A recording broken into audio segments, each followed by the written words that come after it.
Epekto ng bagyong Yolanda at hindi raw frost ang dahilan ng pagsipa ng presyo ng gulay mula Benguet. Partikular na ang patatas ayon sa gobernador ng probinsya. Tingin naman ng Department of Agriculture, tumaas kasi ang demand para dito. May news to go si Leah Manyalak del Castillo. Leah.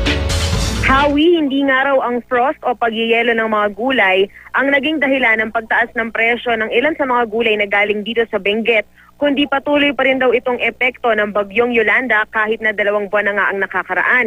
Ayon kay Benguet Governor Nestor Fongwan, Disyembre pa lang daw tumaas na ang presyo ng patatas dahil marami raw ang naapektuhan ng bagyong Yolanda nitong Nobyembre.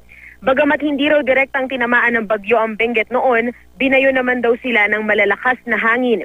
Tumipa pa ng hanggang 70 to 75 pesos ang kada kilo ng patatas noong Disyembre at ngayon nga raw ay bahagyan na raw yung bumaba na ngayon ay nasa 65 to 70 pesos na lang kada kilo. Pero ayon sa Department of Agriculture, Cordillera Administrative Region, wala naman silang natanggap na opisyal na ulat mula sa LGU ng Benguet na may nasalantang mga taniman ng patatas bunsod ng bagyong Yolanda nitong nakaraang taon.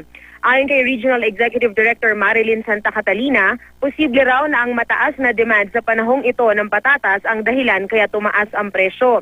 Base rin daw sa trend nitong mga nakaraang taon ay talagang pataas ang presyo ng patatas kapag ganitong season. Howie? Maraming salamat, Leah Manyalak del Castillo.